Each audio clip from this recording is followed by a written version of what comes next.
నమస్తే, welcome dash tag you. నేను మీ Rajesh. So ఇవాళ కాంగ్రెస్ పార్టీ మరీ ముఖ్యంగా తెలంగాణలో మెజార్టీ స్థానాలపై లక్ష్యం పెట్టుకుంది. పార్లమెంట్ ఎన్నికలపైన గురి కొనసాగుతున్నటువంటి సందర్భంగా 14 స్థానాలు గెలిపే లక్ష్యంగా ఇవాళ రేవంత్ రెడ్డి ఫోకస్ చేసినటువంటి సందర్భం. మరీ ముఖ్యంగా దేశవ్యాప్తంగా ఉన్నటువంటి మేనిఫెస్టోను కూడా హైదరాబాద్ వేదికగానే మొట్టమొదటిసారిగా తుక్కుగూడ వేదికగానే కాంగ్రెస్ పార్టీ ప్రకటించింది. ఇంకా కూడా 17 స్థానాల్లో 3 స్థానాలకు ఇంకా కాంగ్రెస్ పార్టీ అభ్యర్థులు ప్రకటించకుండా పెండింగ్ లో పెట్టినటువంటి పరిస్థితి. సో ఇట్లాంటి సందర్భాల్లో మరీ ముఖ్యంగా మాట్లాడితే ఖమ్మం కొంత హాట్ సీట్ గా కనిపిస్తోంది. ప్రధానంగా ఇవాళ ఖమ్మం టికెట్ లో బరిలో చాలా మంది ఉన్నప్పటికీ కూడా ఎవరికి టికెట్ కేటాయిస్తుంది కాంగ్రెస్ పార్టీ అనే సస్పెన్స్ ఇంకా కొనసాగుతూనే ఉంది. ఇట్లాంటి సమయాల్లో కొంత తెర మీదకి బీసీ అభ్యర్థి పేరు వినిపిస్తోంది. మరీ ముఖ్యంగా ఇటీవల కాలంలో ప్రముఖంగా లోకేష్ యాదవ్ పేరు వినిపిస్తుంది. తాజాగా సిఈసిలో కూడా కొంత చర్చ జరిగినట్టుగా కూడా కొంత మనకు సమాచారం అందుతుంది. ఇట్లాంటి సందర్భాల్లో అసలు ఖమ్మం హాట్ సీట్ టికెట్ ఎవరికి కేటాయించే అవకాశాలు ఉన్నాయి, మరి ఆ సీటు బీసీలకు దక్కుతుందా, అసలు కాంగ్రెస్ పార్టీ వ్యూహం ఏం కనిపిస్తుంది ఖమ్మం పైన? ఎందుకంటే ఖచ్చితంగా గెలుపొందే స్థానంగా ఖమ్మం ఉంది కాబట్టి ఇట్లాంటి సందర్భాల్లో బీసీలు మరోవైపు ఉద్యమ నాయకులు ఓయూ జేఏసీకి సంబంధించినటువంటి నాయకులు కూడా ఇవాళ తెర మీదకి టికెట్ రేస్ లో ముందు వరుసలో నిలుస్తున్నారు. ఇట్లాంటి సందర్భాల్లో మరి ఖమ్మం సీట్ ఎవరికి దక్కబోతోంది? ఇట్లా ఖమ్మం పార్లమెంట్ ఖచ్చితంగా ఇవాళ ఖమ్మం జిల్లా మొత్తం కాంగ్రెస్ పార్టీ హవా కొనసాగుతోంది. 10కి 10 ఎమ్మెల్యేలు కూడా కాంగ్రెస్ పార్టీ ఎమ్మెల్యేలుగానే ఉన్నటువంటి నేపథ్యంలో అసలు ఖమ్మం పార్లమెంటు కాంగ్రెస్ పార్టీ జెండా ఎగరేస్తున్నటువంటి సందర్భంగా మరి టికెట్ ఎవరికి దక్కబోతుందో మాట్లాడదాం. మనతో పాటు కాంగ్రెస్ పార్టీ సీనియర్ నాయకులు ఖమ్మం రేస్ లో ముందు వరుసలో ఉన్నటువంటి లోకేష్ యాదవ్ గారు మనతో పాటు జాయిన్ అవుతున్నారు. డిస్కస్ చేద్దాం ఖమ్మం పార్లమెంట్ కి సంబంధించి కూడా. నమస్తే లోకేష్ అన్న. ఏం సార్, ఖమ్మం పార్లమెంట్ గురించి మాట్లాడితే ఇవాళ అత్యంత హాట్ సీటు, చాలా మంది రేస్ లో కూడా ఉన్నారు. ఏంటి ఖమ్మం పార్లమెంట్ గురించి ఏం చెప్తారు మీరు? ఇప్పుడు ముఖ్యంగా చూసుకుంటే ఇప్పుడు 17 లోక్సభ స్థానాలకు సంబంధించి 3 మిగిలిపోయినాయి కాబట్టి ఆ మూడిట్లో ఒకటి హైదరాబాద్, ఒకటి 2 వచ్చేసి కరీంనగర్, 3 ఖమ్మం. ఈ మూడిట్లో ఖమ్మం బీసీలకి వెళ్ళిన ఆలోచన కలిగిందని చెప్పిన ఒక సమాచారం ఉంది. అందుకోసం అక్కడ గతాల్లో జరిగినటువంటి ఎన్నికల్లో కూడా చూసుకుంటే ఎమ్మెల్యే టికెట్ల విషయంలో ఉమ్మడి ఖమ్మం జిల్లా నుంచి బీసీలకు ఒక్కటి కూడా ఇవ్వలేదు. అదేవిధంగా ఎమ్మెల్సీ విషయం కానీ, రాజ్యసభ విషయం కానీ, మిగతా పార్టీకి సంబంధించినటువంటి కీలకమైనటువంటి నామినేట్ పదవుల విషయం కూడా బీసీలకు కొంత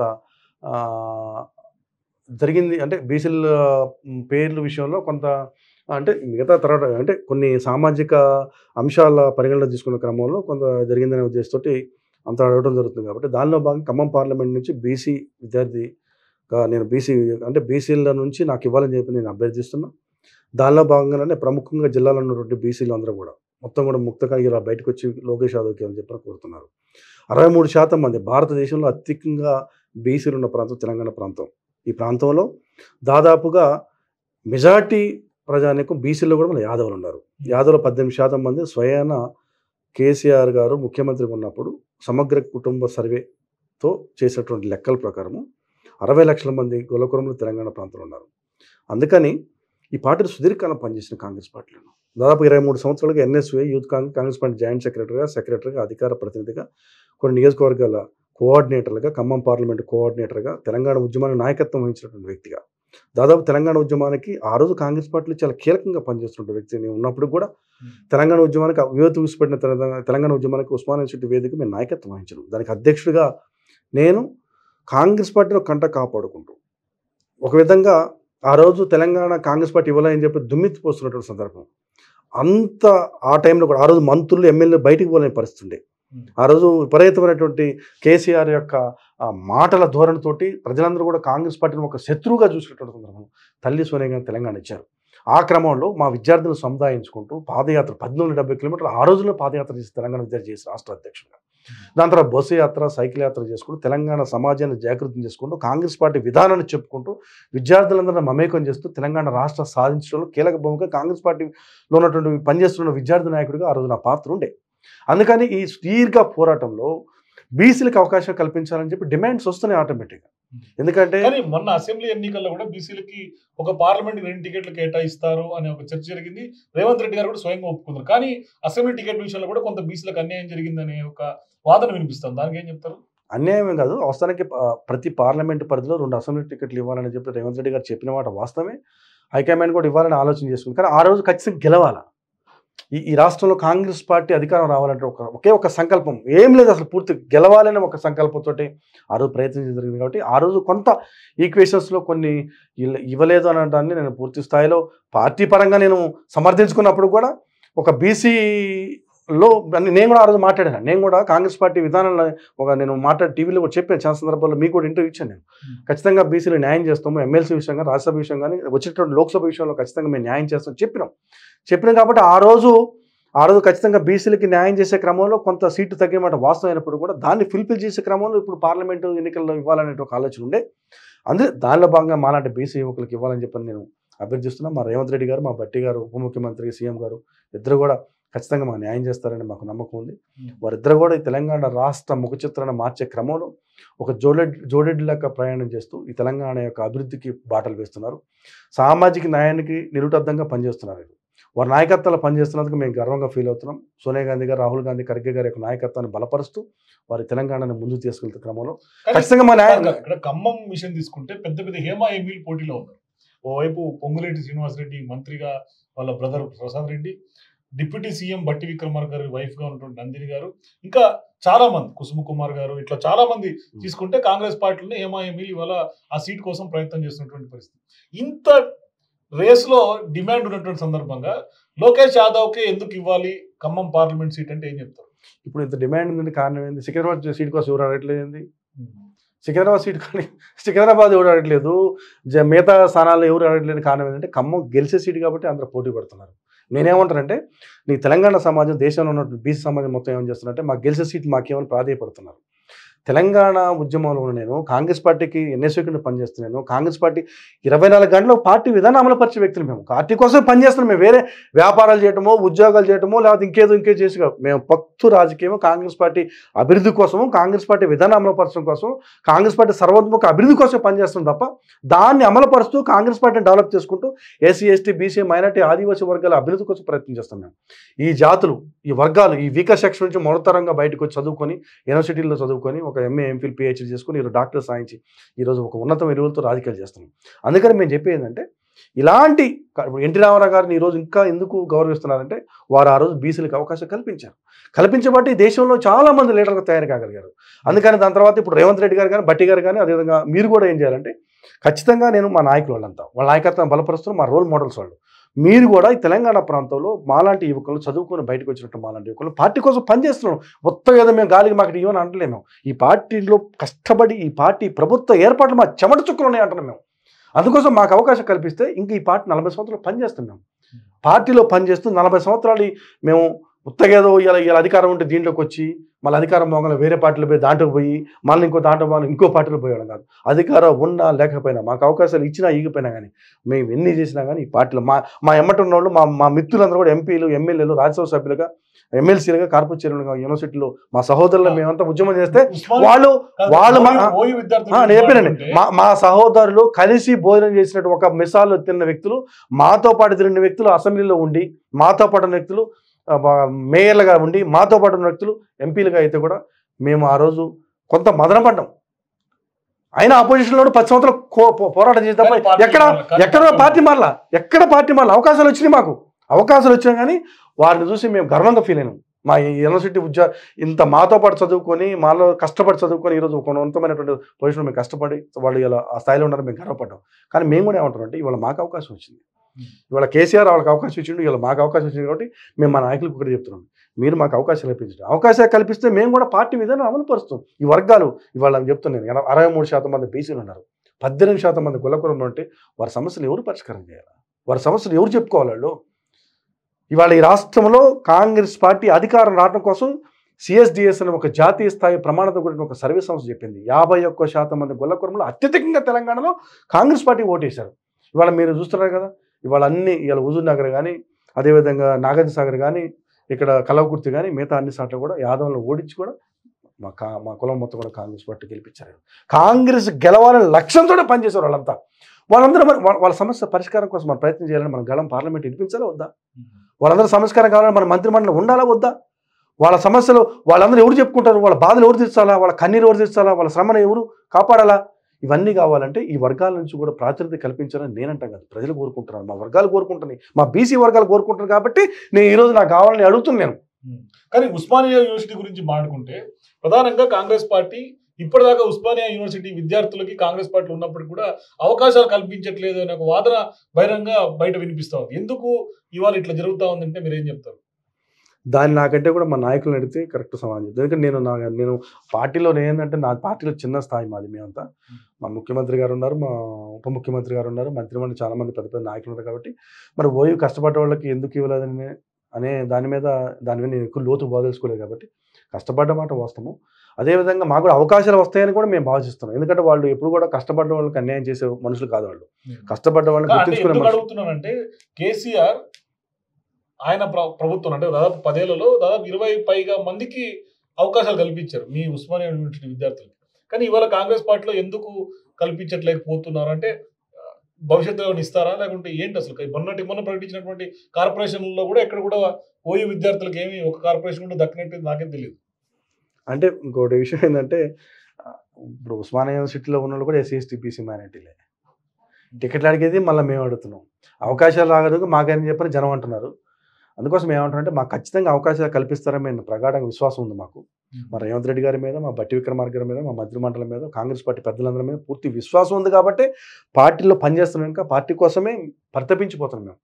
ఇప్పుడు కూడా మేము ఎందుకు మాకు అవకాశం కల్పించబడుతున్నాం అంటే మేమేదో దీని ద్వారా మేము కోట్లు కాంట్రాక్ట్లు చేద్దామనో, లేకపోతే 1000 కోట్లు సంపాదించుకుందామనో, లేకపోతే ఇంకా ఈ ప్రజా జీవితంలో మొట్టమొదటిగా ఈ జాతుల నుంచి వచ్చిన వ్యక్తులు మేము. ఈ చదువుకొని ఉన్నతమైన విలువలతో కూడా రాజకీయాలు చేస్తున్న క్రమంలో ఈ జాతుల అభ్యున్నతి కోసం ప్రయత్నం చేయాలి. ఇవాళ ఇన్ని సంవత్సరాల భారతదేశ స్వతంత్రం వచ్చిన తర్వాత ఇంతవరకు మన గళం ఇప్పేవాడు కానీ, మన గురించి మాట్లాడేవాళ్ళు కానీ, మన గురించి ఎవరు లేరు. కాబట్టి ఓట్లు మొత్తం మనీ 63% మంది బీసీలు ఓట్లు వేస్తున్నప్పుడు కనీసం ప్రాధాన్యత కల్పించాలనేటువంటి ఒక ఏ రాజకీయ పార్టీ లేదనే వాదన ఉంది. కాబట్టి మాలాంటి వ్యక్తులకి అవకాశం కల్పిస్తే అక్కడ పోయి మన వర్గాల తరపున పోరాటం చేద్దాము, మన వర్గాలకు జరిగే న్యాయం గురించి మాట్లాడదాము, వాళ్ళకి ఏదైనా సహసిద్ధంగా వాళ్ళకి న్యాయం చేయాలంటే న్యాయం చేసే క్రమంలో మాకు అవకాశం కల్పిస్తే రాబోయే భవిష్యత్ కాలంలో అందరికీ న్యాయం జరిగిద్దని చెప్పి మా కోరిక తప్ప దీని ద్వారా ఏదో చేద్దాము, ఏదో మేము కాంట్రాక్ట్లు చేసుకుందాము, అధికారం ఉంటే కాంట్రాక్ట్ చేసుకోవచ్చు ఏదో ఇదా అనే కాకుండా ఈ వర్గాల అభ్యున్నతికి ప్రయత్నం చేయాలంటే ఈ వర్గాలకు ప్రాధాన్యత కల్పించాలా.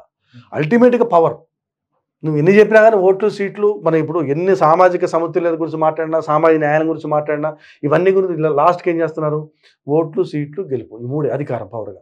ఈ పవర్లో ఇంత పెద్ద జనాభా ఉన్నటువంటి ఈ వర్గాలకి న్యాయం జరగకపోతే, విధాన నిర్ణయాల భాగస్వామ్యం కల్పించకపోతే దానికి అర్థమే లేదు. డాక్టర్ బిఆర్ అంబేద్కర్ రచించినటువంటి రాజ్యాంగంలో ఆ రాజ్యాంగానికి అర్థం ఉండదు అసలుకి. ఇప్పుడు మన నాయకుడు రాహుల్ గాంధీ గారు ఏం చెప్తున్నారు? మీరంతా మీకంతా జనాభా దామాషా ప్రకారం మీరెంత ఉన్నారో మీకు అంత బడ్జెట్ కేటాయిస్తాం, మీరెంత ఉన్నారో మీకు అన్ని సీట్లు ఇస్తాం అంటున్నారు. మన నాయకుడేమో అటు చెప్తున్నాడు, మనకేమో మరి మన నాయకుడు చెప్పిన ప్రకారం మాకు న్యాయం జరగాలనేది మన వాదన. అందుకోసం ఏంటంటే జనాభా దామాషా ప్రకారం మన నాయకుడు ఏదైతే చెప్తున్నారో, మన నాయకుడు ఉదయపూర్ డిక్లరేషన్ ఏం చెప్పారో దాన్ని అమలుపరిచి ఈ పార్టీ భవిష్యత్తుకి ఒక ఫిల్లర్స్గా ఉన్నట్టు మేము ఇంకా భవిష్యత్ తరాల కోసం మనం పాటుపడే క్రమంలో పార్టీ అభివృద్ధి కోసం పాటుపడాలంటే మాలాంటి యువకులకు బీసీలకి అవకాశం కల్పించాలని ప్రాధాన్యపడుతుంది తప్ప ఇదేదో డిమాండ్ కాదు, లేకపోతే ఆర్గ్యుమెంటు కాదు, పార్టీని క్వశ్చన్ కూడా చేయట్లేదు. మేమంతా కూడా మా నాయకులు, మా రేవంత్ రెడ్డి గారిని, మా బట్టి విక్రమార్క గారిని, మా మంత్రిమండలి మొత్తం కూడా మేము రిక్వెస్ట్ చేస్తున్నాము, ఈ వర్గాలకు అవకాశాలు కల్పించండి. 63% మంది బీసీలు ఉన్నారు కాబట్టి ఈ బీసీలకు అవకాశాలు కల్పిస్తే మా వర్గాల అభివృద్ధి కోసం మేము ప్రయత్నం చేస్తాము, వాళ్ళ యొక్క డెవలప్మెంట్ యాక్టివిటీస్ కోసం మేము ప్రయత్నం చేస్తాము, మా గొంతుకు వినిపిస్తాము అని చెప్తున్నాం. కాబట్టి మాకు అవకాశం కల్పిస్తారని మేము ప్రగాఢంగా విశ్వాసం ఉంది. ఇవాళ ఎంపీ టికెట్లైనా లేకుంటే అసలు ఏ ఎన్నికల్లో పోటీ నిలబడాలన్నా కోట్లతో కూడుకున్నటువంటి వ్యవహారం. టికెట్లు కూడా అట్లాంటి కోట్లు లేకుంటే ఫైనాన్షియల్ గా బాగా అంటే ఆర్థిక అంశాలు అన్ని బలాలు చూస్తారు. ఆర్థిక బలం, అంగబలం, ప్రజాబలం ఇట్లా అన్ని బలాలు చూసిన తర్వాతే టికెట్లు పార్టీలు కేటాయిస్తున్నటువంటి పరిస్థితి. సో ఇవాళ లోకేష్ యాదవ్ వెనకాల ఏమీ లేదు, మరి ఫైనాన్షియల్ గా ఎట్లా దాన్ని తట్టుకునే అవకాశం? ఇప్పుడు ఒకటి చెప్పండి, నేను ఏమంటానండి, కేసీఆర్ డబ్బు ముందు కాంగ్రెస్ పార్టీ అని చెప్పండి. మేమంతా అసలు మొన్న జరిగిన ఎన్నికల్లో కేసీఆర్ దాదాపు అనాధికారికంగా 10 లక్షల కోట్లు భారతదేశంలో నాకు తెలిసి అంబానీ, అదానీ కాదు, అతిపెద్ద సంపన్నుడు కేసీఆర్ కుటుంబం. 10 లక్షల కోట్ల రూపాయలు కేసీఆర్ దగ్గర ఉంటే కేసీఆర్ డబ్బు ముందు కాంగ్రెస్ పార్టీ అసలు ఆవగింజలు 1000 భాగం మేము. కానీ ప్రజాస్వామ్యం గెలిచింది, ప్రజలు గెలిచారు. ప్రజాస్వామ్యంలో కేసీఆర్ నియంతృత్వం ఓడించారు, కేసీఆర్ పొందబెట్టారు, డబ్బులు పొందబెట్టారు ప్రజలు. ఇక్కడ డబ్బులు పనిచేయవు ఖమ్మంలో. నేను చెప్తున్నా, ఈరోజు నన్ను ప్రకటించండి, ప్రకటించిన రోజే నేను ఎంపీగా అయినట్టు. ఎన్నికలు కాదు, ప్రకటించిన రోజు నేను గెలుస్తా. ప్రజలు మొత్తం కోరుకుంటారు, అక్కడ ప్రజలు మొత్తం కూడా బీసీలు మొత్తం కోరుకుంటున్నారు. నా బీసీలతో పాటుగా నా కులంతో పాటుగా అక్కడ ఉన్నటువంటి మా రెడ్డి సోదరులు కమ్మ సోదరులు మొత్తం కూడా అవకాశాలు కల్పించాలా. పాపం వాళ్ళకి ఇన్ని సంవత్సరాల భారత స్వాతంత్రంలో ఇంతవరకు అవకాశం కలగలేదు. చదువుకున్న పిల్లలు కష్టపడ్డారు, పార్టీలో పనిచేస్తున్నారు. మీలాంటి అని చెప్పి మా ఫోన్ చేస్తున్నారు, మీరు రాండి మేమంతా మీకు ఓటు వేస్తామని చెప్పి వారు చెప్తున్నారు, మా సోదరులు చెప్తున్నారు వాళ్ళంతా. అందుకోసం ఏమంటామంటే గెలిచే సీటు అవకాశం మాకు కల్పించండి. అవకాశం కల్పించినప్పుడు ఇన్ని సంవత్సరాలు మీకు ఓటేసి మీకు గెలిపించడం కదా, మాకు అవకాశాలు ఒకసారి కల్పించడం మేము ప్రాధాయపడుతున్నామండి. ఇక్కడ రాజకీయ ఈక్వేషన్స్ తీసుకుంటే గత ఎన్నికల్లో ఖమ్మంలో అన్ని సీట్లు గెలవడానికి కాంగ్రెస్ పార్టీ కంచుకోట ఖమ్మం అయినప్పటికీ కూడా కొంత టీడీపీ ఓట్ బ్యాంక్ కూడా గణనీయంగా మీకు హెల్ప్ చేసినట్టు చెప్పుకోవాలి. ఎందుకంటే చాలా మంది కార్యకర్తలు కానీ అక్కడ ఉన్న నేతలు కూడా కొంత కాంగ్రెస్ పార్టీకి బలంగా ప్రచారం కూడా చేసినటువంటి పరిస్థితి. కానీ ఇవాళ టీడీపీ ఎన్డీఏ కూటమిలో భాగంగా ఉంది. మరి ఆ ఓట్ బ్యాంకు ఇవాళ మీకు కలిసి వస్తుంది. అసలు టీడీపీ ఎక్కడుందండి? అసలుకి టీడీపీ ఎక్కడుంది అసలు? చెప్పండి మీరు. టీడీపీ ఉన్నదని ఒక ట్రాష్.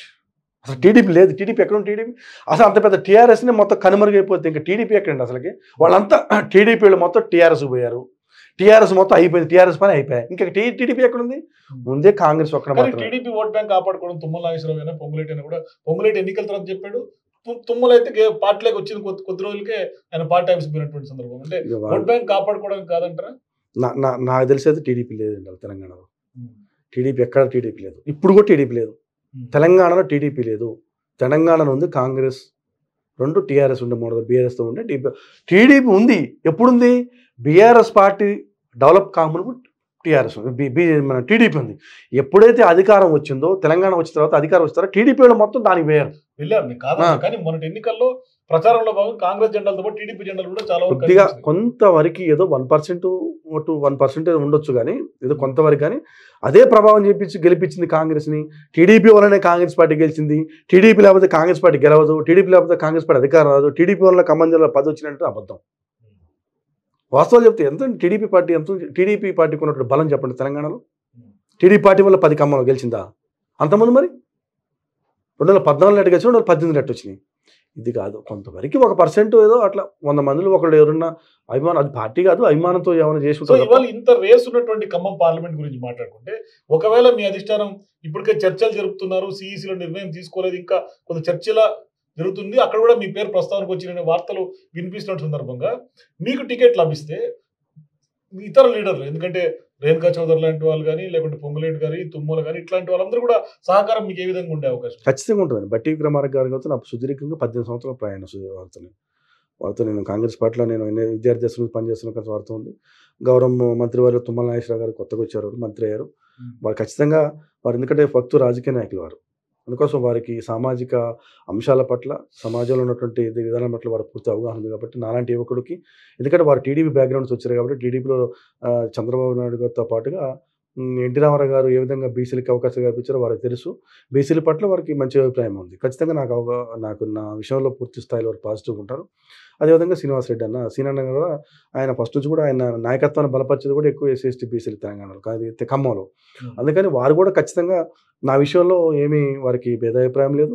వారు కూడా ఖచ్చితంగా నా టికెట్ వస్తే ఈ ముగ్గురు ఖచ్చితంగా నల్లేరు మీనాటితో దాదాపు 2 లక్షల ఓట్లు మీనాటితో గెలిపించుకునే వాళ్ళు ముగ్గురు కాబట్టి, వాళ్ళు త్రిమూర్తులుగా వారు ముగ్గురు ఏకంగా ప్రయత్నం చేయబట్టే ఖమ్మం జిల్లాలో 10 గెలిచినాయి, 9 గెలిచినాయి. కాబట్టి ఒకటి కూడా నేను వచ్చింది. కాబట్టి నేను ఏమంటే వారు ముగ్గురు ఖచ్చితంగా ఖమ్మం సీట్ అనేది నల్లేరు మీనాడక వారు ముగ్గురు కలిసే ప్రయత్నం చేస్తారు. కాబట్టి ఒకవేళ మీరు అన్న విధంగా నాకు కనుక ఇస్తే మాత్రం ఖచ్చితంగా వారు ముగ్గురు కూడా ప్రయత్నం చేస్తారు. ఎందుకంటే ఈ వర్గాలు ఇక్కడ బీసీ నుంచి టికెట్ ఎవరికి లేరు కాబట్టి, మనకి ఎమ్మెల్యేలు లేరు, అక్కడ ఎమ్మెల్సీలు లేరు, రాజ్యసభ సభ్యులు లేరు, మిగతా ఎటువంటి నామినేట్ పోస్టులు లేరు. కాబట్టి వారికి కూడా తెలుసు.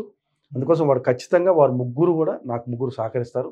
వారు ముగ్గురు కూడా నేను కావాల్సిన. ఇప్పుడు బీసీలకు టికెట్ల కేటాయింపు విషయం తీసుకుంటే, ఇప్పటికే ప్రకటించినటువంటి 14లో 3 బీసీలకు ప్రకటించినదా కాంగ్రెస్ పార్టీ ప్రకటించినట్టే కనిపిస్తుంది? 3 ప్రకటించారు. అదే మిగతా పార్టీలు ఎక్కువ ప్రకటించినట్టుంది. కనీసం ఒక 5 ప్రకటించాలని ఆలోచన ఐక్యమైంది ఆలోచన. సో మొత్తం ఓవరాల్ గా తెలంగాణలో పార్లమెంట్ సినారియో తీసుకుంటే ఎన్ని సీట్లు గెలుపొందే అవకాశాలు ఉన్నాయి? ఏంటి అసలు కాంగ్రెస్ పార్టీ అధికారం? అంటే సహజంగానే అసెంబ్లీ ఎన్నికలు వేరు ఉంటుంది, పార్లమెంట్ ఎన్నికలు 3 వేరు ఉంటుంది పబ్లిక్. సో ఇక్కడ ఒకవైపు జాతీయ స్థాయిలో మోడీ కనిపిస్తున్నాడు, మరోవైపు కాంగ్రెస్ పార్టీ రాహుల్ గాంధీ ఇవాళ ఎమర్జ్ అవుతా ఉన్నాడు భారత్ జోడో యాత్ర తర్వాత. ఎట్లా చూడాలి మొత్తం సినారియో పార్లమెంట్ ఎన్నికలు? ఖచ్చితంగా తెలంగాణ నా అంచనా ప్రకారం అయితే 14 గెలుస్తాం అనుకుంటున్నాను. టార్గెట్ 14 టార్గెట్ రీచ్ అవుతారు, ఖచ్చితంగా రీచ్ అవుతారు. ఎందుకంటే టీఆర్ఎస్ అయితే ఒక్కరు గెలవదండి. బీఆర్ఎస్ పార్టీ అయితే ఒక్కరు గెలిచే అవకాశాలు లేదు.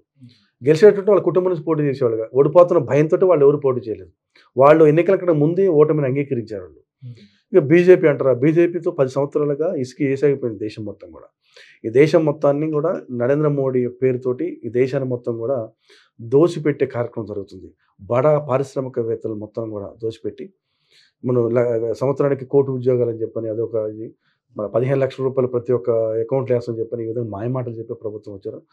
ఎన్నికలు వచ్చేసరికి మన మతం పేరుతోటి మతం రంగు పూసి హిందువులు వేరే వాళ్ళని ఒక డివిజన్ పట్టుకొచ్చి ఓట్లు సీట్లు కార్యక్రమం జరుగుతుంది. కాబట్టి ప్రజలు మొత్తం కూడా ఈ 10 సంవత్సరాలు గమనించారు. కాబట్టి ఖచ్చితంగా భారతదేశంలో రాహుల్ గాంధీ లాంటి ఒక సెక్యులర్ భావాలు కలిగినటువంటి ఒక వ్యక్తిని ఈ దేశానికి ప్రధానమంత్రి చేయాలని ఒక సంకల్పంతో ఉన్నారు. రాహుల్ గాంధీ గారు కూడా జోడో యాత్రతోటి ఒక పరిపూర్ణమైనటువంటి రాజకీయ నాయకుడు తయారైండు. ఈ దేశంలో బహుశా నాకు తెలిసి రాహుల్ గాంధీ లాంటి త్యాగధనుడు ఇంకొకటి లేరు. అతను స్వయాన తన తండ్రి తన నాయనమ్మ తునాతునకలై ముక్కలై ఈ దేశం కోసం ప్రాణాలు అర్పిస్తే చూసిన ఆ పశుహృదయం గాయమై విలవల ఏడ్చింది తప్ప ఎవరన్నా కన్న తండ్రి కన్న నాయనమ్మ వాళ్ళ ముందు ముక్కలు చచ్చిపోతుంటే పారిపోతారు, రాజకీయాలకు వస్తారండి అసలు ఎవరన్నా. అతను పెళ్లి కూడా చేసుకోకుండా అతను పాపం దేశం కోసం, ఈ ప్రజల కోసం, ఈ వర్గాల కోసం వారు చేస్తున్న కృషికి దేశం మొత్తం కూడా నీరాజన పడుతుంది. కాబట్టి నాకు తెలిసి ఖచ్చితంగా రాహుల్ గాంధీ గారి ప్రధానమంత్రి అవుతారు. ఇండియా కూటమి ఖచ్చితంగా విజయం సాధిస్తుంది. రాహుల్ గాంధీ లాంటి వ్యక్తి ఈ దేశానికి ప్రధానమంత్రి కావాలి. నాకు తెలిసి ఈ రాజకీయాల్లో బీజేపీ ఆప్కి బార్ 400 की पार అనే నినాదంతో వాళ్ళు మస్తు చెప్తారంటారు. బీజేపీ వాళ్ళు చెప్పడానికి మస్తు చెప్తారు. ఆయన్ని బీజేపీ మాటలు ఎవరు వింటారు చెప్పండి? బీజేపీ మాటలు ఎవరు వింటారా? వాళ్ళు చెప్పేది ఒకటి, చేసేది ఒకటి. బీజేపీ మాటలు వినే పరిస్థితుల్లో దేశంలో ఎవరు లేరు. కాబట్టి ఈ దేశంలో ఉన్న యువత కానీ, ఈ దేశంలో ఉన్న ఎస్సీ ఎస్టీ బీసీ మైనారిటీ వర్గాలు మొత్తం కూడా ఖచ్చితంగా కాంగ్రెస్ పార్టీ ఓటు వేయాలని ఒక సంకల్పం ఉన్నారు. ఇంకా ఈ దేశంలో స్వేచ్ఛాయుతమైన వాతావరణంలో బతుకుతుండే కారణం కాంగ్రెస్ పార్టీ. ఈ కాంగ్రెస్ పార్టీ లేకపోతే దేశంలో ప్రజలు స్వేచ్ఛాయుతమైన వాతావరణంలో బతకలేరు. అందుకోసం ఈ సెక్యులర్ భావాలున్న పార్టీ కాంగ్రెస్ పార్టీ విధానాల్లో ప్రజలందరూ అంగీకరిస్తున్నారు, ఆమోదిస్తున్నారు. కాబట్టి ఖచ్చితంగా కాంగ్రెస్ పార్టీ ఓటేస్తారు. ఈ దేశానికి ఖచ్చితంగా రాహుల్ గాంధీ ప్రధానమంత్రి అవుతారు. కాబట్టి అదేవిధంగా ఈ రాష్ట్రంలో అంటే మొన్న ప్రకటించిన మేనిఫెస్టో గురించి కూడా మాట్లాడుకుంటే తెలంగాణ తుక్కుగూడ వేదిక నుంచి భారీ ఎత్తున మేనిఫెస్టో కాంగ్రెస్ పార్టీ దేశ ప్రజల ముందు పెట్టింది. ఇట్లాంటి సందర్భాల్లో మహిళలకి న్యాయాన్ని, కార్మికులకు, కర్షకులకు, అట్లా యువకులకు కానీ 5 న్యాయాలు పెట్టింది. న్యాయ పత్రాన్ని ఇక్కడ ప్రవేశపెట్టారు. సో ఇక్కడ మహిళలకి ₹1,00,000 ఇవ్వటం కానీ ఇట్లాంటి అనేక పథకాలు తీసుకుంటే అవి మీకు ఎంత మేర కలిసి వచ్చే అవకాశం ఉంది? మరోవైపు అసలు అవి సాధ్యాసాధ్యాల గురించి మాట్లాడుకుంటే ఎంతవరకు సాధ్యం ఉంది? ఖచ్చితంగా సాధ్యం. ఇప్పుడు భారతదేశానికి వనరులు ఉన్నాయి. సృష్టించుకోవడానికి మన దగ్గర ఆ వనరులని ఏ విధంగా సృష్టించాలంటే నిపుణులు మన కాంగ్రెస్ పార్టీలో ఉన్నారు. ఇంతకుముందు యూపీఏ 1, 2లో చూసుకున్నాం మనం. ఆర్థిక విధానాన్ని ఎట్లా పరుగులు పెట్టించామో, దేశం యొక్క సర్వతోముఖాభివృద్ధికి, ఆర్థిక పెంపుదలకి ఏ విధంగా మనం పాటుపడ్డామో చూసాము. అందుకని ఈ మహిళలకు ₹1,00,000 అనేవి పెద్ద సమస్య కాదు. దేశం యొక్క బడ్జెట్ని చూసుకుంటే, దేశం యొక్క వనరులు చూసుకున్నా కానీ, దేశ సంపద కానీ, మనకు వచ్చే ఆదాయాన్ని చూసుకుంటే కూడా ఇవన్నీ కూడా కష్టసాధ్యమైనటువంటి టాస్క్లు ఏం కావు. వాటి మొత్తం కూడా వాటి పరిష్కార సాధన కోసం వాటిని అమలుపరచడానికి సాధ్యమైనటువంటి హామీలే. మీరు చూడండి, ఇష్టం వచ్చిన హామీలు ఇంకా మస్తు హామీలు ఇవ్వచ్చు. కానీ కూడా మనం ఏ హామీల్ని అమలుపరచగలమో వాటినే పెట్టినాం. రాహుల్ గాంధీ గారు ఎక్కడ ఒప్పుకోలేదు. మిగతా పెడతాం కూడా ఆయన రాహుల్ గాంధీ గారు ఏంటంటే మనం చెప్పేది చేయాలా. వారి సంకల్పం ఒకటే, మనం చెప్పింది చేసినప్పుడు మాత్రమే మన హామీ ఇవ్వాలి తప్ప ఎక్కడ కూడా ఉచిత హామీలు ఇవ్వద్దని చెప్పేది వారే. అందుకోసం రాహుల్ గాంధీ గారు చెప్పినటువంటి మాటల్ని తూచా తప్పకుండా వాటిని పెట్టాం. కాబట్టి ఈ దేశానికి ఖచ్చితంగా ప్రధానమంత్రి రాహుల్ గాంధీ గారు కావాలి. ఈ వర్గాలు, జాతులు వీళ్ళందరూ కూడా, అదేవిధంగా నిరుద్యోగ యువత మొత్తం కూడా న్యాయం జరగాలంటే ఈ దేశంలో కాంగ్రెస్ పార్టీ అధికారం రావాలి. ఇండియా కూటమి యొక్క అధికారం వస్తేనే దేశం మళ్ళీ బాగుపడుతుంది. కాబట్టి ఖచ్చితంగా 100% ఈ దేశానికి రాహుల్ గాంధీ ప్రధానమంత్రి అవుతారు. అదేవిధంగా ఈ రాష్ట్రం కూడా సర్వతోముఖ అభివృద్ధికి బాటలు పడతాయి. సో ఇక్కడ రాష్ట్ర రాజకీయం గురించి మాట్లాడుకుంటే కాంగ్రెస్ పార్టీ వచ్చిన తర్వాతనే కరువు వచ్చింది, కాంగ్రెస్ తోటే కరువు వచ్చింది అనేది ఇలా బీఆర్ఎస్ పార్టీ కేవలం ఎన్నికల టైంలో ఇవాళ ఒక ఎజెండా తీసుకున్నటువంటి పరిస్థితి. దాన్ని మీరు ఎట్లా ఖండిస్తారు? ఇన్ని రోజులు ఎక్కడ పడుకున్న కేసీఆర్ 10 సంవత్సరాల నుంచి పామోదులు పడుకున్న వ్యక్తి కాలిగితే మన కర్ర పట్టుకొని బయలుదేరాడు. బయలుదేరిన ప్రజల కోసం బయలుదేరాడు. రైతులు ఎంతమంది రైతులు, వందలాది వేలాది మంది రైతులు మందు తాగి చచ్చిపోతుంటాయి. ఒక్కడైనా మంత్రి కానీ ఎమ్మెల్యే కానీ ఎవడన్నా పోయి పరామర్శించిండా? నిరుద్యోగులు చచ్చిపోతుంటే బగ అగ్నిమరాట కాల్చుకొని చచ్చిపోతుంటే ఒక్కడని పోయారా?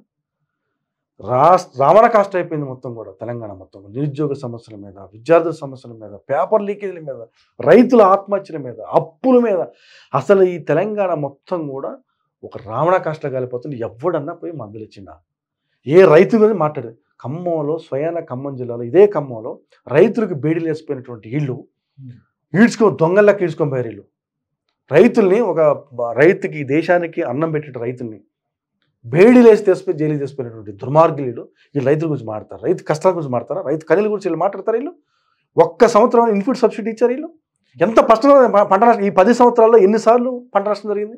ఒక్కసారి ఇన్పుట్ సబ్సిడీ ఇచ్చారు. వీళ్ళు బుద్ధి ఉంది అసలు? వీళ్ళు మాట్లాడడానికి రైతులు ఆరుగాలం కష్టపడి వేల రూపాయలు పెట్టుబడి పెట్టి మొక్కజొన్న, పత్తి, మిర్చి, వరి వేసి ఈ 10 సంవత్సరాల్లో ఎన్ని వరదలకి ఎంతమంది నష్టపోయారు? ఒక్క ఎకరాకని వీళ్ళు ఇన్పుట్ సబ్సిడీ ఇచ్చారా? వీళ్ళు ఈరోజు బయలుదేరి మేము పెద్ద త్యాగదనంలో బయలుదేరు, మొత్తం ఉద్ధరించడానికి బయలుదేరని చెప్పి ఎలక్షన్ వచ్చారు. మళ్ళీ ఎలక్షన్ అయిపోయిన తర్వాత కేసీఆర్ మళ్ళీ ఫామ్ హౌస్లో పడుకుంటాడు. వీళ్ళు ఎంతసేపటికి ఓట్లు, రాజకీయం తప్ప ప్రజల సంక్షేమం పట్ల వాళ్ళకి ఎప్పుడు కూడా వాళ్ళకి ఇది లేదు. అందుకోసం ఇప్పుడు ఈ తెలంగాణ ప్రాంతంలో మా ముఖ్యమంత్రి వర్యులు రేవంత్ రెడ్డి గారు, కానీ మీరు కూడా కాంగ్రెస్ పార్టీ అధికారంలోకి వచ్చిన తర్వాత రైతు బంధు కానీ లేకుంటే రైతుకు సంబంధించినటువంటి బ్యాంకుల్లో రుణాలు కూడా ఇంకా మాఫీ చేయలేదని విమర్శ ప్రధానంగా చేస్తున్నాం. ఇప్పుడు ఒకటి తర్వాత చేసుకుంటూ వస్తున్నాం. ఇప్పుడు మనం ఈ రాష్ట్రం ఏర్పడినప్పుడు మేము ఏమనుకున్నాం అంటే, యాక్చువల్గా ఒక 50,000 కోట్లు, ఒక 70,000 కోట్లు, 1,00,000 కోట్లు అప్పు ఉండదు సహజంగా ఎవరు అనుకుంటాం. తీరా లెక్కలు చూస్తే 7 లక్షల కోట్ల రూపాయలు అప్పు ఉంది. నువ్వు విద్యుత్ శాఖ తీసుకో, సివిల్ సప్లై తీసుకో, నువ్వు ఏ శాఖ తీసుకో, 80,000 కోట్లు, 70,000 కోట్లు, 1,00,000 కోట్లు, ఈ విధంగా ఈ తెలంగాణ మొత్తం అప్పుల కూపుగా మిగిలిచారు మొత్తం. దీన్ని ఈ 1,00,000 కోట్లని బడ్జెట్, ఈ అప్పుల్ని ఒక విధంగా ఒక పక్క శాలరీస్, కనీసం మనం కాంగ్రెస్ పార్టీ అధికారంలోకి వచ్చాక ఉద్యోగులకు శాలరీ ఇచ్చే పరిస్థితి కూడా లేదండి. ఈ విధంగా రోజు దైనందినం ఈ 100 రోజుల్లో కొంత డెవలప్ చేసుకుంటూ, ఇటుపక్క ఉచిత బస్సు ఒక పక్కన, సంక్షేమ కార్యక్రమాలు ఒక పక్కన, 6 గ్యారంటీ స్కీమ్స్ ఒక పక్కన, ఇవన్నీ ఒకటి తర్వాత ఒకటి చేర్చుకుంటే క్రమంలో కొంత వెనకబాటుతనం, అంటే ఒకటి తర్వాత ఒకేసారి మొత్తం చేరిన పరిస్థితులు ఖచ్చితంగా మేము ఏ హామీ అయితే ఇచ్చాము, మేనిఫెస్టోలో ఏం పెట్టాము, ఏ 6 గ్యారంటీ స్కీమ్స్ పెట్టాము, అవన్నీ కూడా తూచా తప్పకుండా తెలంగాణ ప్రజలకు అందించడానికి ఈ ప్రభుత్వం ఏర్పడింది. ఈ ప్రభుత్వం 5 సంవత్సరాలు 4 సంవత్సరాలు ఉంటుంది, 20 సంవత్సరాలు అధికారంలో ఉండటం కోసం మీ అధికారంలోకి వచ్చింది తప్ప ఇది 4 సంవత్సరాలు 5 సంవత్సరాల కోసం కాదు. కాబట్టి ప్రజలు ఎవరు కూడా మీ ద్వారా చెప్తే ఏంటంటే ఎవరు అధైర్యపడద్దు. ఈ రాష్ట్రం మొత్తం కూడా, దేశం మొత్తం కూడా తెలంగాణకి వస్తుంది. ఈరోజు ఈ రాష్ట్ర ముఖ్యమంత్రి రేవంత్ రెడ్డి గారు, ఉప ముఖ్యమంత్రి బట్టి గారి నాయకత్వంలో, సారథ్యంలో, మిగతా మంత్రిమండలి యొక్క సహకారంతో ఈ తెలంగాణ శరవేగంగా ముందుకు పోతుంది. వారంతా కూడా మంత్రిమండలి అంతా కూడా ఒక అన్నదమ్ముల లెక్క, అక్కచెల్లెల లెక్క మొత్తం కూడా చాలా బ్రహ్మాండమైనటువంటి పరిపాలన చేస్తూ ఈ రాష్ట్ర సర్వతోముఖ అభివృద్ధి కోసం ప్రయత్నం చేస్తున్నారు. వారందరూ మనం సహకరించాలి. సహకరించుకుని ముందుకు పోతే ఖచ్చితంగా కడుపు మార్చుకొని పనిచేస్తున్నారు. 18 గంటలు, 20 గంటలు, 24 గంటలు, 3-4 గంటలే పనిచేస్తున్నారు. రివ్యూస్ మనం బట్టి గారు చూసాం కదా, మొన్న ఈ ఎన్నికలు అయిపోయిన తర్వాత దాదాపు 2 నెలలు అసలు నిద్రపోకుండా రివ్యూస్ చేసుకుంటూ, అదేవిధంగా ఇప్పుడు పొంగులేటి శ్రీనివాసరెడ్డి గారు, అదేవిధంగా తుమ్మల నాగేశ్వరరావు గారు, వీరంతా కూడా వారి శాఖలు రివ్యూస్ చేసుకుంటూ అప్పులు ఎంత ఉన్నాయి, ఆదాయం ఎంత, దీన్ని ఎట్లా మనం చంపుకోవచ్చని చెప్పిన వారి విపరీతంగా మన పొన్నం ప్రభాకర్ గారు చూడండి, శ్రీధరబాబు గారు చూడండి, అదే మా ఉత్తమ్ కుమార్ రెడ్డి గారు నీటిపారుదల శాఖ ఎంత రివ్యూ చేస్తున్నారు. ఈ విధంగా వారు మొత్తం నిరంతరాయంగా వారు శ్రమిస్తున్నారు. వారికి మనం సహకరించాలి. తెలంగాణ సమాజం సహకరిస్తే మనం అంతా ముందుకు పోతాం. కాబట్టి ఖచ్చితంగా మున్ముందు తెలంగాణ మొత్తం కూడా ఈ దేశానికి ఒక రోల్ మోడల్ కాకపోతుంది. అందుకని మన ప్రజలు ఎవరు అధైర్యపడద్దు. ఖచ్చితంగా మనం అనుకున్న లక్ష్యాలు సాధించుకుంటాం. ప్రజలకు ఏ హామీలు ఇచ్చినా అన్ని హామీలు ఖచ్చితంగా అమలుపరుస్తాం. దానితో పాటుగా ఏ వర్గాలు అయితే బీసీ వర్గాలు కానీ, మా కుల యాదవులు కానీ, వీళ్ళంతా కూడా మీరు చూస్తున్న డిమాండ్లు మొత్తం కూడా సామాజిక న్యాయాన్ని అమలుపరచాలని మీరందరూ చేస్తున్నటువంటి ఖచ్చితంగా రేవంత్ రెడ్డి గారు, బట్టి గారు యొక్క నాయకత్వం ఖచ్చితంగా సామాజిక న్యాయాన్ని ఖచ్చితంగా అమలుపరుస్తారు. సామాజిక న్యాయాన్ని నిలువుటద్దులు వారిద్దరు కూడా చదువుకొని ఒక క్రమశిక్షణతోటి వారు కష్టపడి రాజకీయాల్లోకి వచ్చారు. వాళ్ళు ఉత్తపుణ్యానికి లీడర్లు కాల, వాళ్ళిద్దరు కూడా చాలా కష్టపడి ఎన్నో ఒడిదుడుకులు ఎదుర్కొని, సామాజిక అసమర్థతను ఎదుర్కొని, ఇక్కడ జరుగుతున్న సామాజిక రుగ్మతలను ఎదుర్కొని, పేద ధనిక తారతమ్యాన్ని ఎదుర్కొని ఈరోజు వచ్చారు. కాబట్టి వారికి అన్నీ తెలుసు, ఖచ్చితంగా న్యాయం చేస్తారని మేము నమ్ముతున్నాం. కాబట్టి ఈ విధంగా ఖమ్మం పార్లమెంట్ నుంచి నాకు కావాలని చెప్పని బీసీ వర్గాల నుంచి, అదేవిధంగా యాదవ్ సంఘాల నుంచి నాకు చేస్తున్నటువంటి ప్రతి ఒక్కరికి నాకు సపోర్ట్ చేసే ప్రతి ఒక్కరు మీ ద్వారా నేను ధన్యవాదాలు తెలియజేసుకోవాలి. అందరూ కూడా సదా వాళ్ళకి ఎప్పుడు సేవకులుగా ఉంటారు. పార్టీ నాకు ఖచ్చితంగా నాకు అవకాశం కల్పిస్తే ఈ వర్గాల అభివృద్ధి కోసం, పేద ప్రజల అభివృద్ధి కోసం, ఉన్నత వర్గాల్లో కూడా పేదలు చాలామంది ఉన్నారు. మరి ఎందుకంటే నేను కష్టపడి ఈరోజు ఈ స్థాయికి పార్టీలో రోజు సంవత్సరాలు కష్టపడి పార్టీలో ఒక ఉన్నతమైనటువంటి విలువతో కూడా రాజకీయాలు చేసినాం కాబట్టి మాకు అన్నీ తెలుసు కాబట్టి ఖచ్చితంగా నాకు అవకాశం కల్పిస్తే ఖమ్మం పార్లమెంట్ ఎన్నిక ఖచ్చితంగా వర్గాలందరికీ న్యాయం చేస్తాను కాబట్టి మనందరం కూడా వెయిట్ చేద్దాం. ఒకవేళ నాకు ఈక్వేషన్ కరెక్ట్ ఉండి నాకు ఒకవేళ అన్ని కలిసి వచ్చి బీసీలకి ఇవ్వాలని చెప్పి నాకు ఇస్తే ఖచ్చితంగా మా హైకమాండ్ కానీ మా నాయకత్వం రాష్ట్ర నాయకత్వం కూడా అంతా కలిసి నాకు ఇస్తే హ్యాపీ. ఒకవేళ ఇవ్వకపోయినా కానీ ఈ పార్టీ కోసం పనిచేస్తాం. ఇంతకుముందు కూడా పనిచేసాము. ఈ పార్టీ నన్ను ఎమ్మెల్యేని చేయలేదు, ఈ పార్టీ నన్ను మంత్రిని చేయలేదు, ఈ పార్టీ నాకు కార్పొరేట్ చైర్మన్ నాకు ఇచ్చి నన్ను ఆర్థికంగా చేసిన అయినా కానీ ఎందుకు చేస్తామంటే ఈ వర్గాల అభ్యున్నతి, ఈ పార్టీ సిద్ధాంతాలు నచ్చినాయి నాకు. ఈ పార్టీ ఇంకా కూడా ఎస్సీ ఎస్టీ బీసీ మైనార్టీ ఆది వర్గాల అభ్యున్నతి కోసం వీరు చేస్తున్న కృషి కానీ ఈ పార్టీ విధానం కానీ ఈ పార్టీ సెక్యూరిటీ విధానం మొత్తం నచ్చి ఈ పార్టీలో పనిచేస్తున్నాను. ఈ పార్టీని పెంచిపోసుకున్న వ్యక్తి మేమంతా కూడా ఈ వర్గాల అభ్యున్నతి కోసం ఖచ్చితంగా పార్టీలో పనిచేస్తాం. మున్ముందు పనిచేస్తాం, ఇంతకుముందు పనిచేస్తాం. ఖచ్చితంగా మా జీవితం మొత్తం కూడా ఈ పార్టీ కోసం పనిచేస్తాం కాబట్టి ఖచ్చితంగా మనకి అవకాశాలు కలుగుతాయి. అవకాశాలు వస్తే అవకాశాలు అనేది అందరూ ఒక్కసారి రావు. కోరుకోవడం తప్పులేదు, మనందరం కోరుకుంటున్నాం. మీ నుంచి సపోర్ట్ వస్తుంది నాకు, నేను కూడా కోరుకుంటున్నాను. ఇంకా మనకి భవిష్యత్తు ఉంది. మనం ఖచ్చితంగా కాంగ్రెస్ పార్టీకి మనం అందరూ ఎన్నిదన్నులు ఉన్నాం. ఈ పార్టీ అభివృద్ధి మన అభివృద్ధిగా, ఈ పార్టీ అభివృద్ధి మన కుటుంబం అభివృద్ధి అంతను ఈ పార్టీ అభివృద్ధి అంతగా భావించి ఈ బీసీ వర్గాలు మొత్తం కూడా యాదవ్ వర్గాలు అందరూ కూడా ఈ పార్టీ అభివృద్ధి కోసం మనం ప్రయత్నం చేద్దాం.